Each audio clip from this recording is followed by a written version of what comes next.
اللهم صل على رسول الكريم. اعوذ باللہ من الشیطان الرجیم. بسم اللہ الرحمن الرحیم. السلام علیکم خواتین و حضرات. آج 31 مارچ ہے اور آج کے دن لاہور میں شاہ حسین کی یاد میں ایک میلہ لگایا جاتا ہے. شاہ حسین اصل میں شیر شاہ سوری کے زمانے میں پیدا ہوئے ہیں. ان کی اصل تاریخ پیدائش تو کہیں ملتی نہیں ہے، لیکن ایئر آف برتھ ان کا 1538 ہے. 1538 سے 1599 تک کا زمانہ ہے ان کا. 1538 میں پیدائش اور 1599 میں ان کی ڈیتھ ہوئی. اور شیر شاہ سوری کا زمانہ 1540 سے لے کے 1545 تک کا ہے. اور اس کے بعد پھر 1545 میں دوبارہ ہمایوں آ گئے اور اکبر ان کی ڈیتھ کے فوراً بعد اکبر اعظم تخت پہ بیٹھے. تو یوں شاہ حسین نے شیر شاہ سوری اور اکبر اعظم کا زمانہ دیکھا ہے. صوفیہ کرام میں ایک سیگمنٹ ایسا ہے جسے ملامتی فرقہ بھی کہا جاتا ہے. وہ لوگ اپنے آپ کو بہت کمتر اور بہت ہی گئے گزرے انسان ظاہر کرتے ہیں، اپنے آپ کو ملامت کرتے رہتے ہیں. اسی نسبت سے اس فرقے کا نام ملامتی فرقہ پڑا. تو شاہ حسین کا تعلق اسی سیگمنٹ آف صوفی سے ہے. ان کے ایک اور ان کا اعزاز یہ ہے کہ صوفی شاعری میں انہوں نے ایک نئی جہت انٹروڈیوس کرائی، وہ ہے کافی. صوفی شاعری میں کافی کے بانی شاہ حسین ہیں. انہیں اتفاق ہوا 2 مرتبہ کہ یہ ایسے صوفیہ کرام کے پاس چلے گئے جو بہت ہی نامور لوگ تھے اپنے وقت کے، لیکن دونوں ہی مرتبہ وہاں سے چلے آئے. جس زمانے میں یہ علم تفسیر کے حصول کے لیے ایک بزرگ کی خدمت میں بیٹھا کرتے تھے، تو علم تفسیر پڑھتے پڑھتے انہوں نے کہکہے لگانے شروع کیے اور وہاں سے دوڑ گئے. اور پھر ان پر کچھ ایسی کیفیت طاری ہوئی کہ یہ سرخ رنگ کے کپڑے پہن کے رقص کیا کرتے تھے. یہ کیفیت ان پر ایک لمبے عرصے تک طاری رہی، اور اسی کیفیت کی وجہ سے حصول علم کا سلسلہ منقطع ہو گیا ان پر.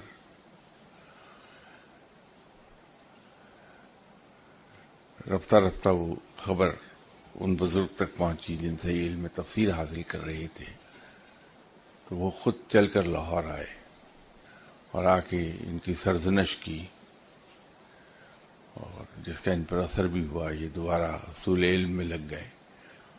تو ایک دن قرآن پاک پڑھتے پڑھتے ایک سورہ پہ پہنچے تو پھر وہی کیفیت طاری ہو گئی ایک آیت پڑھتے پڑھتے، اور یہ کہہ کے لگاتے ہوئے مسجد سے بھاگ گئے.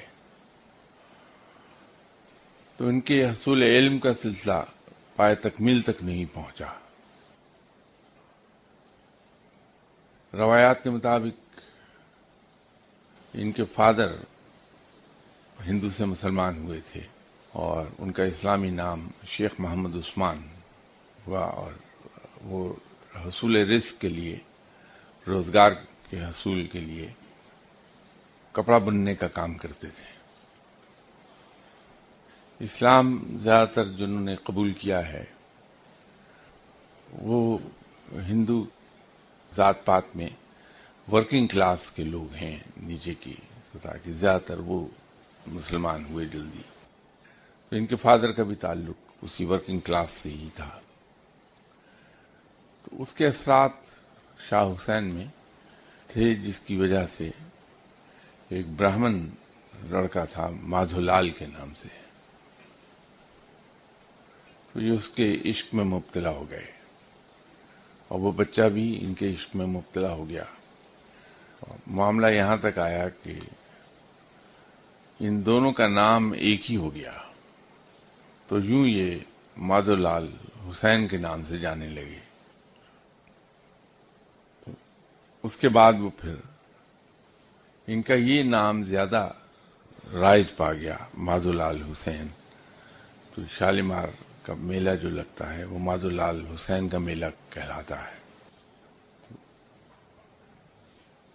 جو مادھو لال ہیں ان کے چیلے، ان کا مزار بھی ان کے مزار کے ساتھ ہی ہے، ایک ہی جگہ. اوریجنلی تو شاہ حسین کو دفن کیا گیا تھا شاہدرہ میں، لیکن 13-14 سال کے بعد وہاں سے انہیں نکال کر ان کی موجودہ جگہ پر تدفین کر دی گئی، اور یوں اب یہ یہیں آرام فرما رہے ہیں. ان کا سب سے بڑا کام یہی ہے جو میں نے عرض کیا کہ انہوں نے صوفی شاعری میں ایک نئی صنف انٹروڈیوس کرائی کافی کے نام سے، اور شاہ حسین کی کافیاں بہت مشہور ہیں.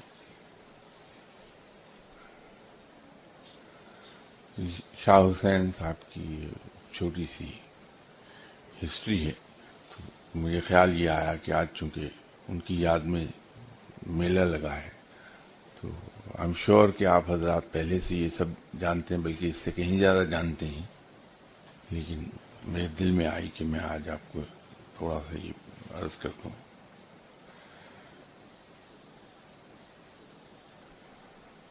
کہ کسی صاحب نے لکھا ہے کہ میرے بارے میں کہ آپ نے ایک لیکچر میں کہا کہ تقوی حاصل کرنے کی ایک گھاٹی یہ ہے کہ انسان ذلت کو عزت پر ترجیح دے.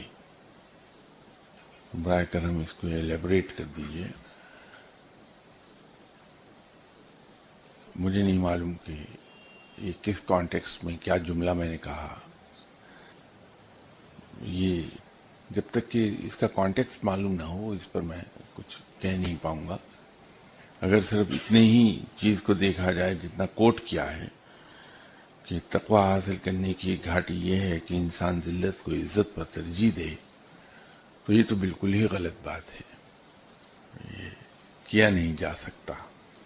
لیکن کانٹیکسٹ، چونکہ شاید لوگوں کا یہ خیال ہو کہ میں لیکچر رٹے رٹائے لیکچر دیتا ہوں، اس لیے مجھے ایک ایک چیز زبانی یاد ہے. تو صورتحال یہ ہے کہ میں نے آج تک جہاں بھی گفتگو کی، وہ ٹیلی ویژن تھا یا ریڈیو تھا یا ویسے اگر کسی محفل میں میں انوائٹ کیا گیا کچھ کہنے کے لیے، اور یہاں جو میں اتوار کی روز آ کے بیٹھتا ہوں، تو کبھی کسی قسم کا نہ تو یہ سوچ کر آیا کہ آج فلاں چیز پر بات کروں گا، نہ کوئی تیاری کی، نہ کوئی رٹا رٹایا ہو، تو جو دماغ میں آیا کہنا شروع کر دیا. اس لیے مجھے یاد نہیں ہوتا کہ میں نے کہا کیا ہے. اگر یہ کوٹ کر دیتے صاحب کہ لیکچر نمبر کیا ہے تو میں پھر اس کی وضاحت کر دیتا آپ سے. میں کوشش کروں گا کہ نیکسٹ سنڈے اس کی وضاحت کر دوں، میں یہ لیکچر دیکھ لوں کہ وہ کس کانٹیکسٹ میں بات ہو رہی تھی. غالباً یہ کہیں اس دھوکے میں یہ بات ہو رہی ہے. حضرت علی کرم اللہ وجہہ نے ایک بات فرمائی تھی کہ زحمت اٹھانا ذلت اٹھانے سے کہیں بہتر ہے.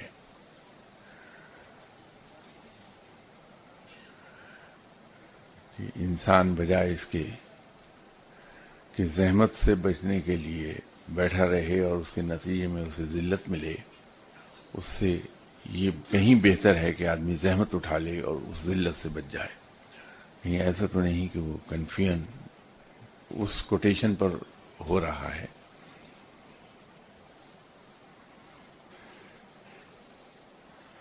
کسی صاحب کا سوال ہے کہ سیلف کانفیڈنس کے لیے سورہ بقرہ کا کون سا رکوع اور کتنی مرتبہ پڑھا جائے، نیز یہ بھی فرما دیں کہ اسے پڑھنے کے لیے اجازت ضروری ہے۔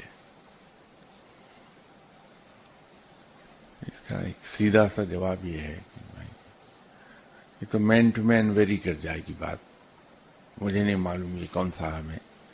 اگر انہوں نے اپنا نام لکھ دیا ہوتا تو میں اس نام کی ریفرنس سے ہی بتا دیتا کہ سورہ بقرہ کا کون سا رکوع پڑھ لیں، یا سورہ بقرہ یا کسی اور سورہ کی کون سی آیت پڑھ لیں تو سیلف کانفیڈنس ڈیولپ ہو جائے گا۔ چونکہ نام بھی تحریر نہیں، اس لیے میں اس سلسلے میں کچھ کہہ نہیں پاؤں گا۔ ہیونگ سیڈ دیٹ، میں ایک بار پھر گزارش کر رہا ہوں کہ ہم سب کا زور تمام تر اس پر ہے، خود میں بھی یہی کرتا ہوں، آپ لوگوں کو شاید معلوم نہیں کہ میں اکثر و بیشتر پایا جاتا ہوں مختلف پیر صاحبان کے حضور اور مختلف فقیروں کے پاس، تو آپ تو بہت بڑے مسئلے لے کے جاتے ہیں وہاں، میں چھوٹے چھوٹے سے مسئلے لے کے جاتا ہوں۔ میرا پرابلم یہ ہے کہ مجھے کار کا دروازہ کھولنے کے لیے اپنی کی پر، چابی پر ایک بٹن دبانا پڑتا ہے، تو میرے لیے بڑا تکلیف دہ ہے۔ تو میں اکثر و بیشتر پیروں کے پاس جاتا ہوں کہ صاحب مجھے کار کا دروازہ کھولنے کے لیے چابی پر وہ جو ایک بٹن لگا ہے وہ نہ دبانا پڑے، بس ایک وظیفہ پڑھ لوں اور وہ خود بخود بٹن دب جایا کرے۔ تو اللہ کا شکر ہے ایک سے ایک پہنچے ہوئے بزرگ ہیں، تو اب وہ بٹن جس کو دبانے میں مجھے 5 سیکنڈ لگتے ہیں، اس کی زحمت سے میں بچ گیا ہوں۔ 1.5 گھنٹے کا روز وظیفہ پڑھتا ہوں، دروازہ کھل جاتا ہے، تو 5 سیکنڈ کی محنت نہیں کرنی پڑتی مجھے۔ اسی طرح بال بنانے کے لیے میں وظیفہ 2 گھنٹے صبح پڑھتا ہوں تو بال بن جاتے ہیں میرے، تو الحمدللہ میرے 15 سیکنڈ بچ گئے۔ یہ سب ایسے مسائل لے کے میں جا رہا ہوں۔ تو ابھی میں ایک آج کل کسی پہنچے ہوئے فقیر کی تلاش میں ہوں کہ مجھے اتوار کو یہاں آ کے جو 1 گھنٹہ بولنا پڑتا ہے، میں گھر پہ وظیفہ پڑھنا شروع کر دوں اور آپ کو لیکچر کی آواز یہاں سنائی دے جائے خود بخود، تو میری جان بچ جائے گی، یہ زحمت بھی نہیں کرنی پڑے گی۔ میں ایسے مسائل لے کے جا رہا ہوں۔ تو آپ تو بڑے اچھے لوگ ہیں کہ بڑے مسئلے پہ پریشان ہوتے ہیں۔ بھائیوں، کبھی اس چیز پہ غور فرما لیں آپ، قرآن پاک کی کوئی ایک آیت نکال لیجئے کہیں جہاں یہ لکھا ہو کہ اے ایمان والو، کوئی کام کرنے کی بجائے وظیفہ پڑھ لو تو تمہارے کام ہو جایا کریں گے۔ اے ایمان والو، تم کوئی بھی دنیاوی کام میں کوشش کرنے کی بجائے تسبیح پھیر لیا کرو تو تمہارے کام ہو جائیں گے۔ کہیں نہیں لکھا بھائی، قرآن پاک میں کہیں ایک لفظ نہیں ہے۔ وہاں اگر تلقین ہے انسان کو تو اس بات کی ہے کہ نیک اعمال کرنے کے لیے انسان کو اپنے نفس سے جنگ لڑنا ہے، اپنے نفس کی خواہشات کو ختم کرنا ہے۔ رب تعالیٰ نے دنیا کی کامیابی کو مشروط کر دیا ہے کوششوں سے، وظائف اور تسبیحات سے مشروط نہیں کیا۔ قرآن میں تو یہ بھی نہیں کہیں لکھا کہ انسان کو وہی کچھ ملتا ہے جس کے لیے وہ دعا کرتا ہے۔ قرآن میں تو کلیئرلی یہ کہا گیا کہ انسان کو وہی کچھ ملتا ہے جس کے لیے وہ کوشش کرتا ہے۔ یہ دنیا عالم الاسباب ہے، یہاں ہر چیز کا ایک سبب ہوتا ہے، حتیٰ کہ موت کا بھی سبب ہے۔ دنیا کے کام کوششوں سے ہوں گے، ہاں کوششوں کو سپورٹ ضرور کرتی ہے دعا، کہ کوشش کرنے کے بعد رب تعالیٰ سے یہ دعا کر دی جائے کہ یا اللہ، میں نے اپنی سی پوری کوشش کر لی، اب تو اس میں برکت دے دے اور اس کے بہتر نتائج ہمیں عطا فرما دے۔ کوشش شروع کرنے سے پہلے اللہ کے حضور یہ دعا کر لی جائے کہ یا اللہ، میں کمزور ہوں، میں یہ کوشش کرنے لگا ہوں، تو مجھے توفیق بخش کہ میں بہترین کوشش کر لوں۔ تو دونوں دعائیں، کوشش سے پہلے اور کوشش کے بعد کی دعائیں ہیں ہی کوشش کے بارے میں۔ تو کوشش ہم پر فرض ہے، ہمیں وہی کچھ ملے گا جس کے لیے ہم کوشش کریں گے. ان تسبیحات وظائف سے دنیاوی معاملات کو ہم حل نہ کریں. یہ بے عملی کی راہ ہے، کاہلی کی راہ ہے. اور یاد رکھیے رب تعالیٰ کو کاہل لوگ پسند نہیں ہیں. ہم ہر کام میں جو وظیفے اور تسبیحات ڈھونڈتے پھرتے ہیں، یہ ہمیں اس راہ پر لے جائیں گے جہاں ہم اللہ کے پسندیدہ نہیں رہیں گے. ہم کاہلی اور سستی کی راہ پر چلے جائیں گے. اللہ تعالیٰ ان لوگوں کو پسند کرتا ہے جو مجاہدوں کی طرح ہر وقت عمل پر کمر بستہ رہتے ہیں.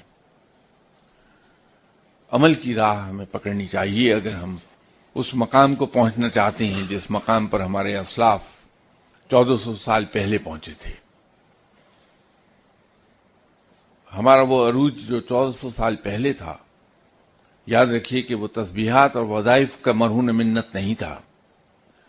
وہ ہمارے اسلاف کی محنت اور کوششوں کا نتیجے میں عروج ہمیں حاصل ہوا تھا. رب تعالیٰ نے ضرور مدد کی تھی. اللہ تعالیٰ کسی کی محنت اپنے ذمے نہیں رکھتا، اس محنت کا پھل دیتا ہے.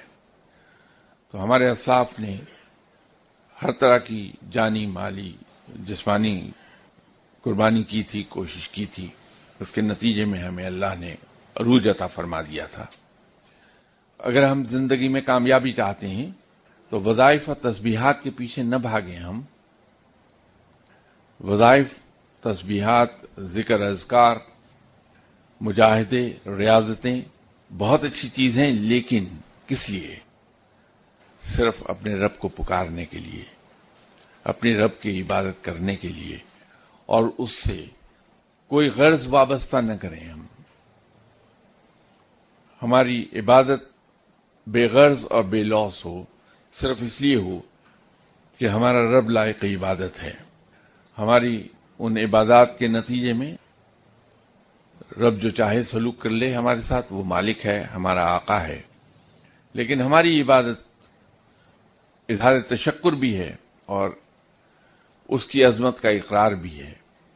اس کا مقصد یہی ہونا چاہیے کہ ہم شکر گزاری بھی کر رہے ہوں اور اس کا اقرار بھی کر رہے ہوں کہ تو لائق عبادت ہے، تو اتنا عظیم ہے کہ تیری عبادت کی جانی چاہیے.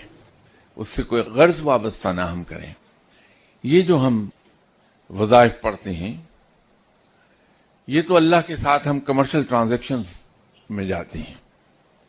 یہ کاروباری سودے ہیں جو ہم رب کے ساتھ کرتے ہیں کہ ہم تیرا ذکر کریں گے تو ہمارا یہ کام کر دے، اور جہاں وہ کام ہو گیا ہم نے رب کو بھلا دیا. ان چیزوں سے دور رہیے. لیکن یہ جن صاحب کا بھی سوال ہے سیلف کانفیڈنس کے بارے میں، اگر یہ اپنا نام لکھ دیتے تو میں ان کو ابھی اسی وقت بتا دیتا کہ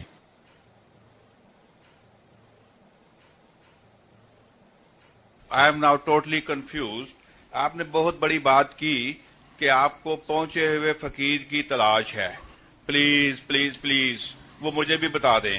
میں سورہ بقرہ کو بہت دفعہ پڑھا، اس کی تفسیر بھی پڑھی، اور مجھے آپ نے یہ علم تفسیر کو کس طرح اپنی سٹانس میں، اپنے ایکشنز میں، اپنی تھاٹس میں، اپنے پیشنز میں نے ڈیولپ کرنا ہے. میں نے اس میں یہی پڑھا، توحید، نماز، روزہ، زکوٰۃ، حج، آل دیز تھنگس. لیکن I am still selfish, not selfless. I cannot practice that. میری مدر ان لا نے مجھے ایک بڑے پائے کے پیر کے پاس بھیجا. وہ بہت مشہور، بہت وہ تعریف کرتی رہی میری ساری فیملی. لیکن I am totally confused and collapsed. Can you please guide me how to have access to that پہنچے ہوئے فقیر، جس کی وجہ سے میں اپنی تھاٹس میں، اپنے ریئیکشنز میں، اپنے ایکشنز میں، اپنے پیشنز میں تبدیلی لاؤں، اور یہ چیزیں، نماز، زکوٰۃ، ہر چیز میری پرسنالٹی میں ظاہر ہونی چاہیے. Kindly guide me how to understand علم تفسیر and how to have access that پہنچا ہوا فقیر. I will be obliged to you. Thank you very much. میں آپ کے اس سوال کا جواب ابھی عرض کر دیتا ہوں، لیکن چونکہ ان صاحب کے سوال میں جواب دے رہا تھا، اس کو میں ختم کر لوں. ان صاحب کا دوسرا سوال یہ ہے کہ ہمارے پیارے نبی صلی اللہ علیہ وآلہ وسلم سے ہم سچی محبت کیسے پیدا کریں کہ ان کی ذات سے عشق ہو جائے. ایک تو آپ صلی اللہ علیہ وسلم کی عملی حیات طیبہ، اس کو ہم توجہ اور باریکی کے ساتھ بار بار پڑھیں. جب ہم توجہ اور باریکی کے ساتھ بار بار پڑھیں گے تو آپ صلی اللہ علیہ وسلم کی حیات طیبہ کے بہت ہی خوبصورت پہلو ہمارے سامنے آنے لگیں گے. جب آپ صلی اللہ علیہ وسلم کی عملی حیات طیبہ کے وہ خوبصورت پہلو ہمارے سامنے آئیں گے تو لا محالہ ہمارے دل میں آپ صلی اللہ علیہ وسلم کے لیے عقیدت اور محبت پیدا ہوگی. دوسری چیز یہ ہے کہ ہم کثرت سے درود شریف پڑھیں، اس سے محبت پیدا ہوگی.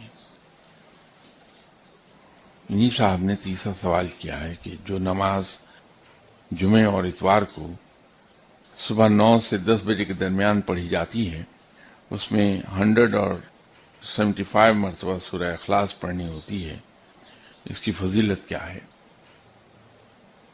صاحب اس میں چھوٹی سی ایک کریکشن کر لیجئے کہ 9 اور 10 بجے کے درمیان جمعے کے روز وہ آپ نے صحیح لکھا کہ 1 مرتبہ سورہ فاتحہ اور 100 مرتبہ سورہ اخلاص پڑھی جاتی ہے، لیکن اتوار کے روز آپ نے تعداد میں تھوڑی سی شاید آپ سے سہون لکھا گیا. یہ 75 ٹائمز نہیں ہے، یہ 70 ٹائمز ہے.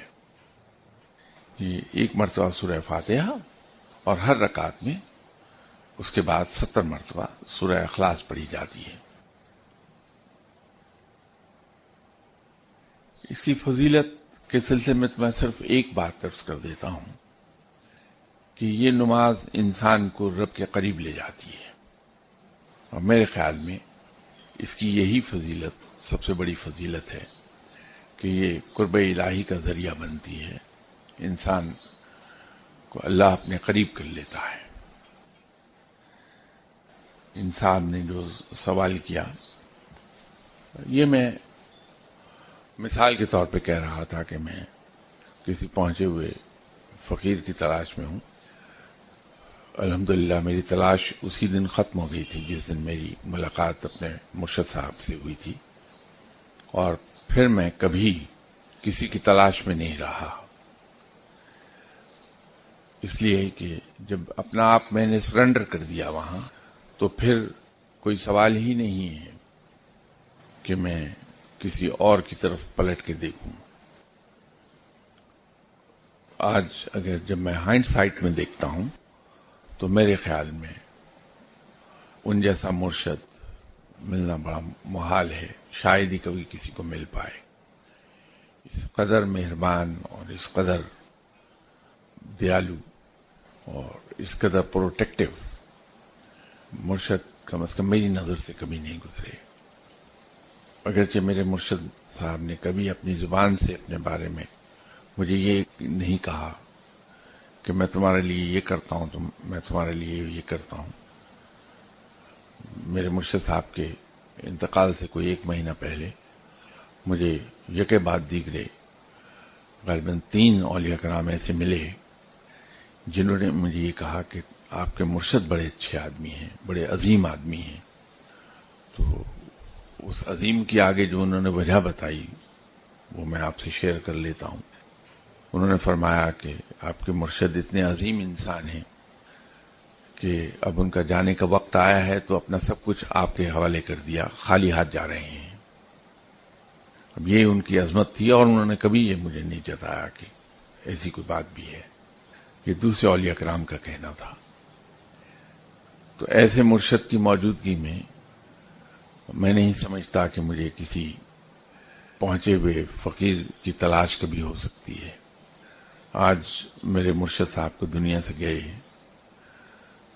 27 سال ہو گئے ہیں، لیکن مجھے کبھی ایسا محسوس نہیں ہوا کہ وہ دنیا سے چلے گئے ہیں. مجھے جہاں گائیڈنس چاہیے ہوتی ہے خود بخود میسر آ جاتی ہے. تو اس لیے وہ جو میں پہنچے ہوئے فقیر کی بات کر رہا تھا وہ عذرائے مثال تھی.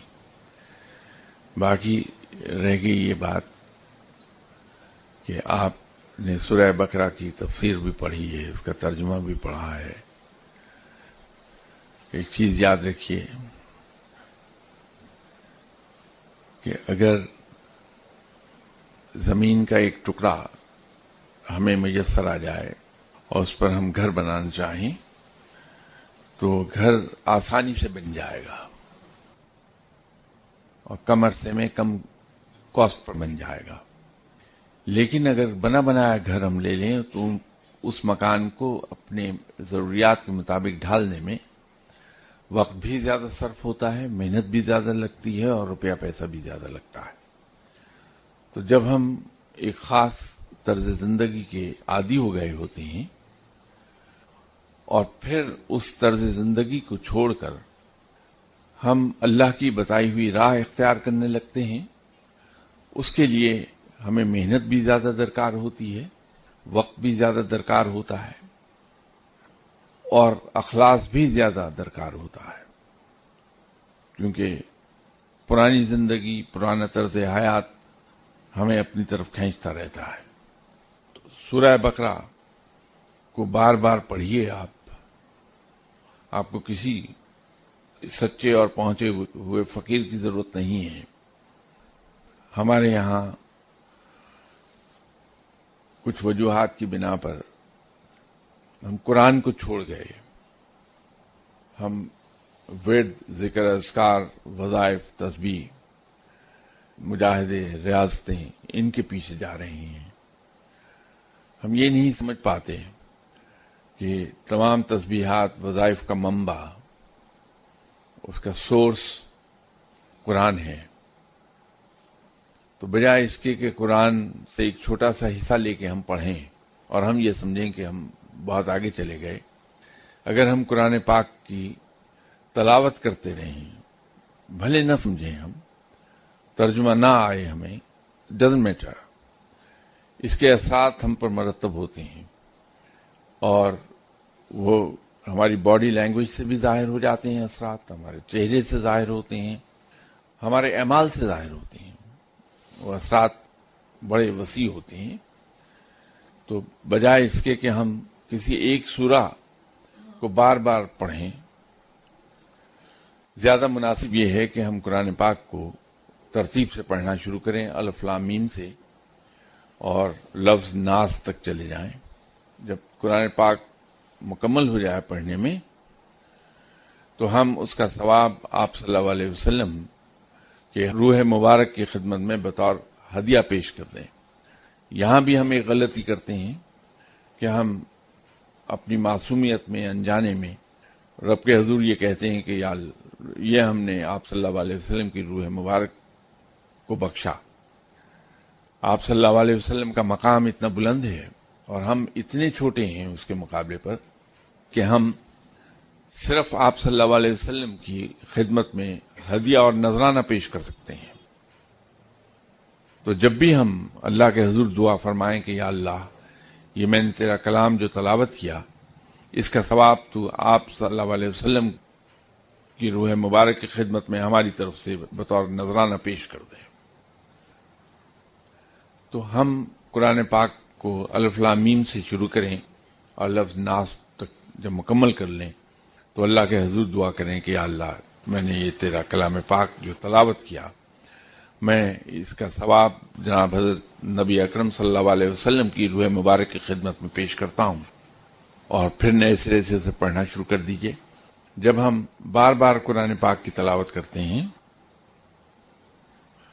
تو اس کے اثرات ہماری روح پر مرتب ہوں گے، ہمارے جسم پر مرتب ہوں گے، ہماری عادات پر مرتب ہوں گے، ہمارے رویے ٹورڈز لائف اس پر مرتب ہو جائیں گے. یہ اس قرآن کا معجزہ ہے. میں نے یہیں کسی نشست میں ایک چیز عرض کی تھی کہ جناب امام احمد بن حنبل بہت بلند پائے کے فقیہ، عالم، ولی اللہ، درویش، علم حدیث کے ماہر، اس قدر بلند مقام پر فائز ہونے کے باوجود عالم یہ تھا کہ ایک رات جب خواب میں رب تعالیٰ نے انہیں اپنا دیدار کرایا اور پوچھا کہ احمد کیا چاہیے تمہیں، کیونکہ نیک آدمی تھے. تو عرض کی کہ یا باری تعالیٰ مجھے خود تک پہنچنے کے لیے کوئی آسان راستہ، شارٹ کٹ راستہ بتا دیں کہ میں تجھ تک پہنچوں. تو رب تعالیٰ نے جواب دیا کہ پھر قرآن پاک کثرت سے پڑھا کرو. تو رب تک پہنچنے کا یہ شارٹ کٹ ہے، آسان راستہ ہے. اس وقت بہت دکھ ہوتا ہے جب ہم کسی سے کہیں کہ بھائی تم قرآن پاک پڑھ کے دعا کیا کرو، رب تعالیٰ تمہاری مدد کر دے گا اور انشاءاللہ تعالیٰ تمہارے مسائل حل ہو جائیں گے. تو جواب سامنے سے انویریبلی ایچ ٹائم ایک ہی جواب آتا ہے کہ وہ تو ٹھیک ہے جی، لیکن آپ یہ بتائیے تسبیح کیا پڑھوں. تو وہ بے ساختہ مجھ کو ایک وہ جوک یاد آتا ہے جو ایک لاہوریا عمرے کے لیے گیا تھا. تو خانہ کعبہ کے دروازے ملتزم کے سامنے کھڑے ہو کر موبائل پر اپنے دوست سے اس نے کہا کہ میں اس وقت ملتزم پکڑے کھڑا ہوں، تو یار ذرا میری طبیعت خراب ہو رہی ہے، داتا صاحب جا کے دعا تو کرنا کہ میری طبیعت ٹھیک ہو جائے. تو یہ خانہ کعبہ کا ملتزم پکڑے ہوئے یہ کہنا کہ جا کے داتا صاحب دعا کر لو، بالکل وہی بات ہے کہ قرآن پاک کے ہوتے ہوئے ہم یہ کہتے ہیں کہ نہیں وہ تو ٹھیک ہے لیکن آپ وظیفہ بتائیے. بھائی قرآن پاک کی فضیلت بہت ہے، اور آپ کسی پہنچے ہوئے پیر کی تلاش میں نہ جائیے. قرآن پاک سب سے بڑا اور سب سے زیادہ پہنچا ہوا پیر ہے. یا آپ کو سیدھی راہ پہ لے جائے گا، رب سے ملا دے گا.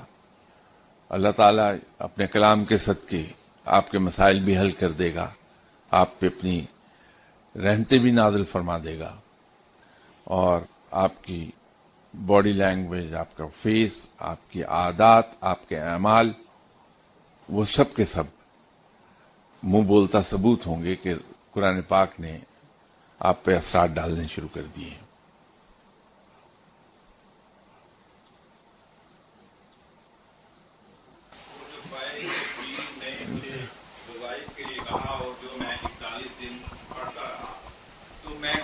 اب اسے اگر میں وہ چھوڑتا ہوں تو میں بھی میری ڈارہ پکڑ ہو جائے، میں بھی سسرال ناراض ہو جائیں، تو میں وظائف کو کنٹینیو رکھوں یا مجھے کیا کرنا چاہیے؟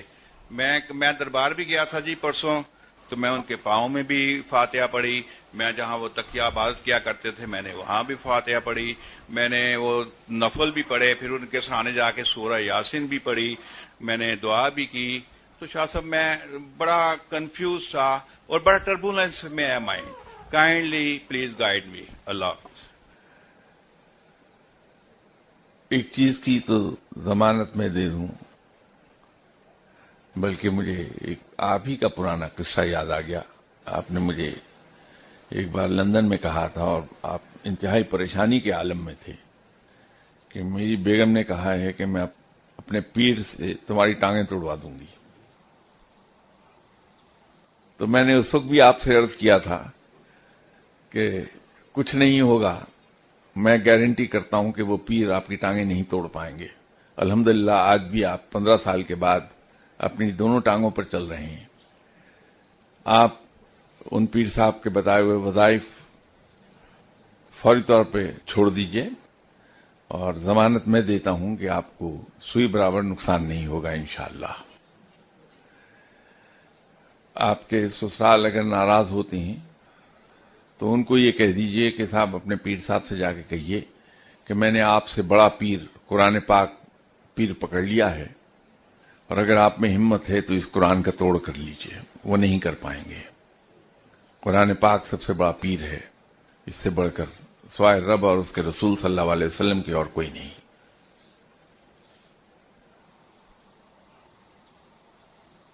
السلام علیکم. وعلیکم السلام. محترم شاہ صاحب، بعض علماء کرام یہ فرماتے ہیں کہ قرآن پاک میں الف لام میم سے لے کر والناس تک یہ چیز کہیں درج نہیں ہے کہ اس کو پڑھنے کا ثواب ہوتا ہے.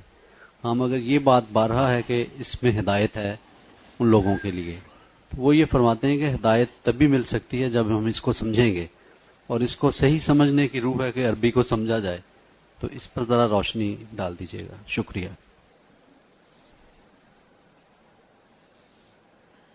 یہ ثواب اور گناہ کا کنسپٹ ایک عجیب ہے. یہ صرف قرآن پاک ہی نہیں کہ جس کے لیے پورے قرآن میں کہیں لکھا ہو کہ اس کو پڑھنے کا ثواب ہے، بلکہ روزے کے بارے میں بھی کہیں درج نہیں کہ اس کا ثواب ہے، نماز کے بارے میں کہیں درج نہیں کہ اس کا ثواب ہے. ہمارا پرابلم اس وقت پیدا ہوتا ہے جب ہم الفاظ کے چکر میں پھنس جاتے ہیں. اب یہ بات تو ہر کوئی مانتا ہے کہ تلاوت کلام پاک در حقیقت رب سے ہم کلام ہونا ہے. آپ رب سے ہم کلام ہو رہے ہیں، یہ بھی تمثیلاً کہا جاتا ہے، مثالاً. یہ بھی کہیں نہیں لکھا کہ قرآن پاک پڑھنے سے آپ رب سے ہم کلام ہوتے ہیں، لیکن مانتے ہیں سبھی لوگ. سوال یہ ہے کہ ہدایت ہم کیسے پائیں گے جب ہم ایک چیز کو پڑھیں گے ہی نہیں؟ تو ہدایت کہاں سے آئے گی؟ اللہ تعالی کا اگر کلام پڑھا جائے تو رب متوجہ ہوتا ہے ہماری طرف. ہم کلام ہونے سے مراد یہ ہے کہ رب ہماری طرف متوجہ ہوتا ہے. جب رب متوجہ ہوتا ہے تو وہ اپنی رحمتیں ہم پر نازل فرماتا ہے. ثواب کس کو کہتے ہیں؟ اللہ کی رحمت ہی کا نام ثواب ہے. تو رحمت نازل ہوتی ہے. میں نے یہاں 2-3 مرتبہ مختلف نشستوں میں ایک عرض کی تھی کہ قرآن پاک کے کئی معجزے ہیں. ان میں ایک معجزہ یہ بھی ہے کہ اگر کوئی اجمی قرآن پاک کو پڑھتا ہے بغیر ترجمے کے اور مسلسل بار بار پڑھتا ہے اسے، تو اس کے معنی خود بخود سمجھ میں آنے لگتے ہیں. تو آپ پڑھتے رہیے. ترجمہ اگر ساتھ پڑھا جائے تو اس میں تسلسل نہیں رہتا. تو اس کا حل میں ایک یہ نکالا کرتا ہوں کہ میں ایک بار کلام پاک کی تلاوت کر لوں اور پھر وہی صورتیں جن کی تلاوت کی ہے ایک بار پھر انہی صورتوں کی تلاوت کروں گا اور ساتھ ترجمہ پڑھتا چلا جاؤں گا. تو وہ جو رب سے ہم کلام ہونے کا ایک اس کی جو فیلنگ ہے رب سے ہم کلام ہونے کی، وہ اس وقت پیدا ہوتی ہے جب ہم تسلسل سے تلاوت کر رہے ہوتے ہیں. تو آدمی اس کے سحر میں ڈوبتا چلا جاتا ہے. ہو سکتا ہے یہ صرف مجھے ہی ایسا محسوس ہوتا ہو، لیکن جب میں روانی کے ساتھ تلاوت کر رہا ہوتا ہوں تو اس وقت جو کیفیت انسان میں پیدا ہوتی ہے وہ رک رک کے پڑھنے میں نہیں ہوتی کہ ایک آیت پڑھی اس کے ساتھ ترجمہ پڑھا. تو وہ جو درمیان میں بریک آتی ہے وہ کیفیت طاری نہیں ہوتی بندے پہ جو کہ اس کو پڑھنے سے طاری ہوتی. وہ وجد ہے ایک جو انسان پہ طاری ہونے لگتا ہے. میرا مشورہ تو یہ ہوگا کہ قرآن پاک کی تلاوت روانی سے ایک بار کر لیجئے، پھر دوبارہ انہی صورتوں کی جس کی تلاوت کی ہے اس کا ترجمہ پڑھ لیجئے، حاشیے پر دی گئی تفسیر پڑھ لیجئے. تو دونوں مقاصد حل ہو جائیں گے. قرآن سمجھ بھی آ جائے گا، ہدایت پا جائیں گے، اور وہ وجد اس سے بھی شناسائی ہو جائے گی کہ وہ وجد ہے کیا جو اس کو پڑھنے سے طاری ہوتا ہے بندے پر.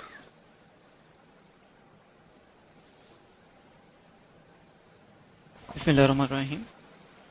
سر یہ آپ نے وجد کی بات کی ہے، یہ وجد سے مراد لذت ہے یا کیا ہے؟ کیونکہ کہا جاتا ہے کہ عبادت میں لذت مقصود نہیں ہے، بندگی مقصود ہے. تو یہ وجد جو سا ہے یہ لذت کے زمرے میں آئے گا کہ نہیں یہاں پہ؟